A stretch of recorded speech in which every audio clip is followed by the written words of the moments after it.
Bem-vindo de volta ao canal Direito da Infraestrutura e Regulatório. Hoje eu queria explicar para vocês a questão de fundo da discussão sobre os aditivos aos contratos de concessão do Estado de São Paulo, os contratos de concessão de rodovia do Estado de São Paulo, celebrados em 2006 e que foram objeto de processos administrativos e judiciais para anulá-los por supostamente haver um descumprimento de regras sobre o reequilíbrio desses contratos. Os contratos recentemente foram objeto de acordos, né? Essas ações judiciais, esses contratos, foram objeto de acordos recentemente que sanearam, pelo menos no caso da Eco-Rodovias e no caso da CCR, os problemas decorrentes dessas ações anulatórias. Eu já tratei desse tema algumas vezes no Infra em Pauta, no programa semanal que eu tenho com o Di Memora, o Felipe Graziano e o Sebastião Buto, sobre as atualidades no setor de infraestrutura, mas eu nunca tive tempo lá no Infra em Pauta, né, porque é um programa sobre atualidades, de entrar propriamente na questão de fundo desse caso, que é uma questão que me interessa porque é uma questão que trata digamos assim, aborda temas que dizem respeito à teoria do reequilíbrio econômico-financeiro e que suscitam dúvidas até mesmo em especialistas. É importante notar que nesses processos administrativos e nessas ações judiciais que buscavam a anulação desses aditivos, há uma série de argumentos que não dizem respeito propriamente ao tema equilíbrio econômico-financeiro. Por exemplo, há argumentos de que não haveria fundamentação adequada, há argumentos de que não teria sido elaborado o parecer da Procuradoria sobre esses equilíbrios. Há diversos outros argumentos e há outras questões que são debatidas dentro desses processos, tá? Para além, né, de uma série de outros elementos, né, que dizem respeito às narrativas, né, que as partes construíram para sustentar as suas posições. Né? Mas essas coisas não me interessam. Eu quero ir ao cerne da questão, a questão realmente que interessa ao tema equilíbrio econômico-financeiro, que é basicamente o seguinte: um desequilíbrio criado por aumento de tributos sobre a receita do concessionário. Vamos imaginar, né, nesse caso, você envolve alguns tributos, mas vamos focar no caso do ISS, né, que é um tributo sobre a receita e que foi aumentado, né, em alguns casos, ou criado em outros casos, instituído em outros casos, após a assinatura do contrato de concessão. Então houve um aumento do custo tributário do concessionário por conta dessa mudança no regime tributário. Isso é risco, né? Mudança de custo tributário nos contratos de concessão em geral, nos contratos administrativos em geral, é um risco atribuído ao poder concedente. Né? Portanto, o concessionário, neste caso, tem direito a reequilíbrio. Mas a discussão central nesses casos não é sobre se o concessionário tem ou não direito a reequilíbrio. Isso não há dúvida, né, que ele tem direito, que o concessionário tem direito a reequilíbrio. A discussão central nesses casos é como calcular o desequilíbrio e como reequilibrar o contrato, como calcular o desequilíbrio e calcular o reequilíbrio. Né? Essa é a discussão central. Esses contratos estabelecem que os desequilíbrios e reequilíbrios devem ser calculados conforme as projeções do plano de negócios, né, do fluxo de caixa apresentado pelo concessionário em conjunto com a sua proposta econômica. Bom, seguindo essa regra, né, de que o reequilíbrio, o desequilíbrio e o reequilíbrio devem ser feitos olhando as projeções do plano de negócios.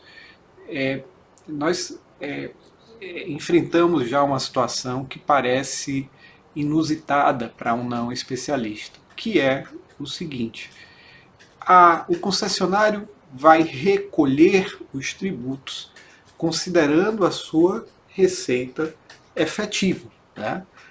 O tributo é um percentual, o tributo sobre a receita é um percentual sobre a receita efetivamente auferida pelo concessionário. Mas ao calcular o desequilíbrio usando o plano de negócio, usando uma projeção de receita que estava lá naquele fluxo de caixa originariamente apresentado pelo concessionário na licitação, é possível que o desequilíbrio, né, calculado conforme essa projeção originária, seja maior ou menor do que o desequilíbrio real. Em outras palavras, se a curva de demanda do concessionário estiver, a curva de demanda real, efetiva do concessionário, estiver acima da projeção que estava no plano de negócios, e se a gente usar a projeção do plano de negócios para calcular o desequilíbrio, a gente vai chegar a um valor de desequilíbrio menor. Se a projeção originária estiver menor do que a curva efetiva de demanda do concessionário, a gente vai chegar a um valor de desequilíbrio menor do que os tributos efetivamente pagos pelo concessionário. Ou seja, o concessionário terá um prejuízo, né, com esse reequilíbrio. O reequilíbrio não deixará o concessionário completamente indene. Por outro lado, se a curva real, efetiva de demanda, de receita, né, do concessionário estiver abaixo da curva originalmente projetada no plano de negócio, se a curva real estiver abaixo, o concessionário vai ter um benefício com esse cálculo do desequilíbrio, porque o desequilíbrio será calculado por um valor sobre um valor, fazendo incidir um percentual que foi o aumento havido do tributo, né? Sobre a projeção de receitas prevista originalmente no plano de negócio. Esse valor vai ser maior do que o valor que ele efetivamente vai recolher de tributos, porque a demanda é efetiva, porque a curva de demanda dele é efetiva, a curva de receita dele é efetiva, é menor do que o que estava previsto originalmente. Então o concessionário, nessa hipótese, ganha, se beneficia com a realização do reequilíbrio, com o cálculo do desequilíbrio, considerando a curva de receitas, a curva de receitas prevista, curva de receita, curva de demanda, portanto, né, receita é igual a demanda vezes valor do pedágio, valor das tarifas, né, a curva de receita prevista originalmente. Então, o concessionário tem um benefício com essa forma de mensurar o desequilíbrio. E aí a pergunta que a gente tem que fazer é: há alguma coisa de ilícita, de irregular no cálculo do desequilíbrio ter aleatoriedade em relação ao desequilíbrio efetivo? Não me parece haver. Aliás, eu tenho um artigo publicado sobre isso, sobre aleatoriedade e reequilíbrio de contratos, né, que vocês podem encontrar na internet, está aberto na internet, e não me parece haver qualquer problema em você ter dissociação, alguma dissociação entre a realidade, né, entre o desequilíbrio efetivo e a forma de cálculo de desequilíbrio estabelecida pelas partes. Não há nenhum tipo de ilicitude nisso. Você vê que, como foi feita uma projeção e o cálculo pelo contrato, o cálculo deve ser feito, o cálculo do desequilíbrio deve ser feito conforme a projeção. Em alguns cenários, o concessionário vai ganhar com isso. Em outros cenários, ele vai perder com isso. Não há nada de ilícito em haver essa aleatoriedade.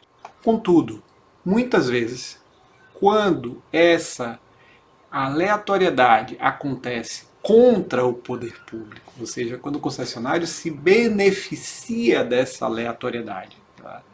Por circunstâncias que ele não controla, porque aqui nós estamos falando de consequências da divergência entre a demanda estimada de um serviço e a realidade, né, em contratos que duram 20, 30 anos. Então, que é absolutamente natural que você tenha a diferença entre o projetado e o real, mesmo porque a demanda efetiva depende de uma série de fatores econômicos que é praticamente impossível de se prever com precisão, né?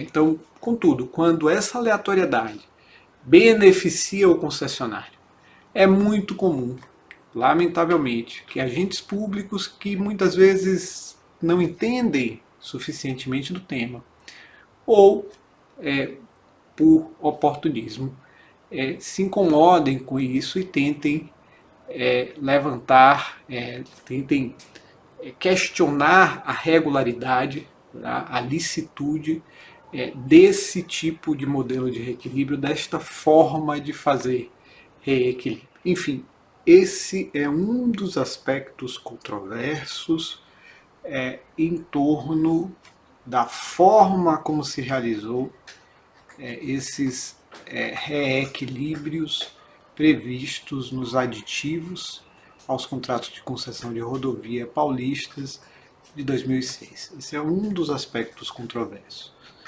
O outro aspecto controverso é sobre a forma de realizar o reequilíbrio, a forma de mensurar, de calcular o reequilíbrio. Então, existe uma controvérsia, uma questão controversa em torno da forma como se mensurou o desequilíbrio e também uma controvérsia que eu vou falar agora em torno da forma como se calculou o reequilíbrio. No que diz respeito a essa controvérsia em relação à forma de calcular o reequilíbrio, o ponto central continua sendo o mesmo que tratamos ainda há pouco, como falando da forma de mensurar o desequilíbrio. O ponto central é a diferença entre a realidade e as projeções. Como se sabe, né, o poder concedente nunca paga o reequilíbrio à vista. Então, após definir o desequilíbrio, é preciso definir como será pago, né, a dívida contratual decorrente do desequilíbrio será paga pelo poder concedente ao concessionário ou pelo usuário ao concessionário. Como o poder concedente não paga à vista, neste caso aqui, a forma de pagamento é o aumento da tarifa, o que significa que esse pagamento estará diluído no tempo. Essa diluição no tempo tem que ser tratada a partir da taxa de rentabilidade prevista no plano de negócios, no fluxo de caixa regulatório, que é, como se lembram, a regra do contrato diz que o reequilíbrio deve ser feito conforme, usando usando para cálculo, né, as projeções do plano de negócio. Mas vamos entrar agora no centro dessa segunda controvérsia. Imagine que você tem uma taxa de rentabilidade de 20%, uma taxa eterna de retorno de 20% em termos reais prevista nesses planos, no plano de negócios de uma dada concessão. Isso significa que, à medida em que o pagamento for diluído no tempo, você terá um aumento desse valor de 20% a cada ano. Supondo que essa taxa de 20% é a taxa de retorno, interna de retorno de projeto prevista no plano de negócio originário. O problema é que se você olha a realidade do contrato, a execução do contrato, muitas vezes o concessionário, a demanda do concessionário está abaixo do que estava estimado originalmente, e é possível, inclusive, que os custos do concessionário, os custos projetados do concessionário estejam acima do que estava previsto no plano de negócio originário. Isso significa que a sua taxa de rentabilidade efetiva, tá, tenderá a ser, quando terminar o contrato, se essas premissas se mantiverem até o final do contrato, tenderá a ser menor do que essa taxa de rentabilidade prevista no plano de negócio. Essa taxa de rentabilidade estimada no plano de negócio, nas projeções, né, que são utilizadas, que pelo contrato devem ser utilizadas para cálculo do reequilíbrio.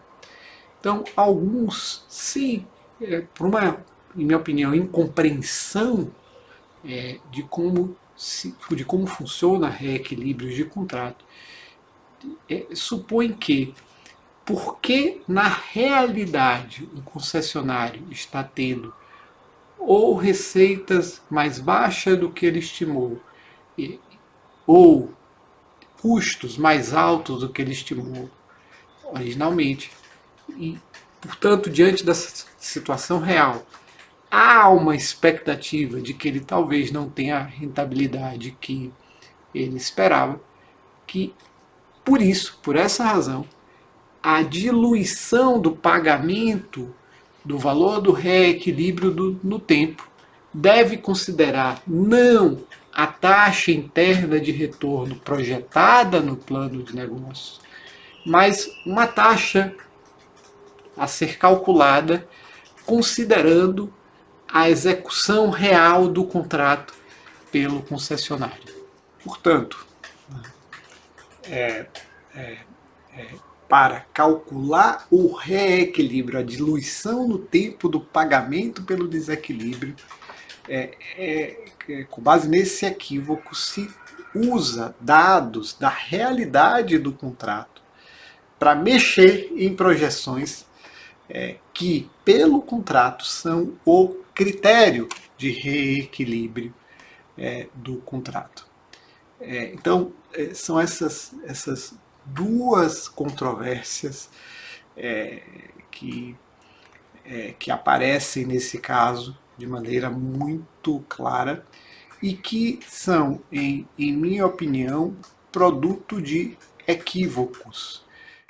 Portanto, essas são as duas controvérsias centrais destes aditivos de 2006 e elas me parecem que são consequência de incompreensão da relação entre projeção e realidade, particularmente nesses contratos, né, onde os reequilíbrios eram feitos sem considerar a realidade, eram feitos realmente utilizando as projeções. Portanto, quando em 2011, 2012, se olhou esses contratos e tentou-se e projetou-se sobre eles, né, uma análise que tentava fazer prevalecer a realidade sobre projeções, sobre as projeções previstas no plano de negócios, claramente estava se projetando para o passado uma forma de pensar o reequilíbrio que não se aplicava àqueles contratos. Né?